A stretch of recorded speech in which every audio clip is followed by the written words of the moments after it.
ನೀವೇನಾದರೂ ಕಲ್ಲಂಗಡಿ ಹಣ್ಣನ್ನು ತಿಂದು ಅದರ ಸಿಪ್ಪೆನ ಬಿಸಾಡ್ತಿದ್ರೆ ಈ ವಿಡಿಯೋ ನಿಮಗಾಗಿ. ಕಲ್ಲಂಗಡಿ ಸಿಪ್ಪೆಯಿಂದ ಒಂದೊಳ್ಳೆ ಮಜ್ಜಿಗೆ ಹುಳಿ ರೆಸಿಪಿನ ತೋರಿಸ್ತಾ ಇದ್ದೀನಿ. ಹಾಯ್ ಫ್ರೆಂಡ್ಸ್, ನಮಸ್ಕಾರ ಎಲ್ರಿಗೂ. Welcome back to my channel ಮನೆ ಮನೆ ಕೈ ರುಚಿ. ಬನ್ನಿ ನೋಡೋಣ ಕಲ್ಲಂಗಡಿ ಸಿಪ್ಪೆ ಮಜ್ಜಿಗೆ ಹುಳಿ ಹೇಗೆ ಮಾಡೋದು ಅಂತ. ಇಲ್ಲಿ ನಾನು ಅರ್ಧ ಮೀಡಿಯಮ್ ಸೈಜಷ್ಟು ಕಲ್ಲಂಗಡಿ ಹಣ್ಣನ್ನು ಅರ್ಧ ಭಾಗನ ನಾನಿಲ್ಲಿ ತೆಗೆದಿಟ್ಕೊಂಡಿದ್ದೀನಿ. ಹಣ್ಣನ್ನೆಲ್ಲ ಸೆಪ್ರೇಟ್ ಮಾಡಿ ಬರೀ ಸಿಪ್ಪೆ ಮಾತ್ರ ತೆಗೆದಿಟ್ಕೊಂಡಿದ್ದೀನಿ. ಈ ಕಲ್ಲಂಗಡಿ ಸಿಪ್ಪೆಯ ಹಸಿರು ಭಾಗನ ನಾವು ತೆಗೆದು ಸಣ್ಣ ಸಣ್ಣದಾಗೆ ಕಟ್ ಮಾಡ್ಕೊಳ್ಬೇಕಾಗುತ್ತೆ. ತೋರಿಸ್ತಾ ಇದ್ದೀನಿ ನೋಡಿ ನಾನು ಯಾವ ರೀತಿ ತೆಗ್ಕೋತೀನಿ ಅಂತ. ಈ ರೀತಿ ಚಾಕು ಸಹಾಯದಿಂದ ಈ ಹಸಿರು ಭಾಗನ ತೆಗೆದಿಟ್ಕೊಂಡು ಕಟ್ ಮಾಡ್ಕೊಳ್ಬೇಕು. ನೀವು ಚಾಕುನಲ್ಲಾದರೂ ಕಟ್ ಮಾಡ್ಕೊಬೋದು, ಇಲ್ಲ ಪೀಲರ್ ಸಹಾಯದಿಂದನೂ ಈ ಹಸಿರು ಭಾಗನ ತೆಗೆದು ಇಟ್ಕೊಳ್ಬೇಕಾಗುತ್ತೆ. ಈಗ ಮಸಾಲೆಗೆ 1 ಕಪ್ ಅಷ್ಟು ತೆಂಗಿನಕಾಯಿ ತುರಿ, 1 ಈರುಳ್ಳಿ, 5ರಿಂದ 6 ಬೆಳ್ಳುಳ್ಳಿ, ಎಷ್ಟು ಖಾರಕ್ಕೆ ಎಷ್ಟು ಬೇಕೋ ಅಷ್ಟು, ಹಸಿಮೆಣಸಿನ್ಕಾಯಿ, ಜೀರಿಗೆ, ಮೆಣಸು, ಸಾಸಿವೆ, ಸ್ವಲ್ಪ ಕೊತ್ತಂಬರಿ ಹಾಕ್ಕೊಂಡು ಈ ರೀತಿ ತರಿಯಾಗಿ ರುಬ್ಕೊಳ್ಳೋಣ. ತೀರಾ ನುಣ್ಣಗೆ ರುಬ್ಬೋದು ಬೇಡ, ಸ್ವಲ್ಪ ನೀರು ಹಾಕ್ಕೊಂಡು ರುಬ್ಕೊಂಡಿದ್ದೀನಿ ನಾನಿಲ್ಲಿ. ಈಗ ಒಂದು ಪಾತ್ರೆಗೆ 2 ಸ್ಪೂನಷ್ಟು ಎಣ್ಣೆನ ಕಾಯಿಸ್ಕೊಂಡು ಸಾಸಿವೆ ಜೀರಿಗೆನ ಹಾಕಿ 1 ಈರುಳ್ಳಿನ ಸಣ್ಣದಾಗೆ ಕಟ್ ಮಾಡಿ ಹಾಕ್ಕೊಂಡು ಹಸಿ ವಾಸನೆ ಹೋಗೋವರೆಗೂ ಹುರಿಬೇಕು. ಸ್ವಲ್ಪ ಕರಿಬೇವಿನ ಸೊಪ್ಪನ್ನು ಹಾಕ್ಕೊಂಡು ಹುರ್ಕೋತಾ ಇದ್ದೀನಿ.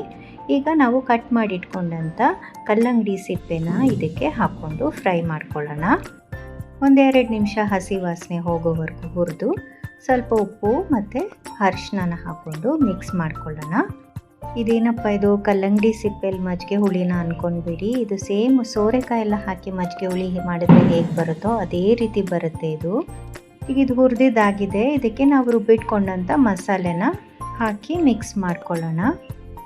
ಈ ಮಸಾಲೆದು ಹಸಿ ವಾಸನೆ ಎಲ್ಲ ಹೋಗೋವರೆಗೂ 1-2 ನಿಮಿಷ ಬಾಡಿಸ್ಕೊಂಡು ಅದಕ್ಕೆ ಎಷ್ಟು ಬೇಕೋ ಅಷ್ಟು ನೀರನ್ನು ಹಾಕ್ಕೊಳ್ತಾ ಇದ್ದೀನಿ. ನಾನಿಲ್ಲಿ ಸುಮಾರು 1 ಕಪ್ಪಷ್ಟು ನೀರನ್ನು ಹಾಕಿದ್ದೀನಿ. ಈಗ ಈ ನೀರಲ್ಲಿ ಈ ಕಲ್ಲಂಗಡಿ ಸಿಪ್ಪೆ ಎಲ್ಲ ಚೆನ್ನಾಗಿ ಬೇಯಬೇಕು. ಮುಚ್ಚಳ ಮುಚ್ಚಿ ಬೇಯೋಕ್ಕೆ ಇಟ್ಬಿಡೋಣ. ಒಂದು 5ರಿಂದ 8 ನಿಮಿಷ ನಾನಿಲ್ಲಿ ಬೇಯಿಸ್ಕೊಂಡಿದ್ದೀನಿ. ಈ ಕಲ್ಲಂಗಡಿ ಸಿಪ್ಪೆ ಎಲ್ಲ ಚೆನ್ನಾಗಿ ಬೆಂದಿದೆ. ಈಗ ಇದನ್ನು ಆರಕ್ಕೆ ಬಿಟ್ಬಿಡಬೇಕು.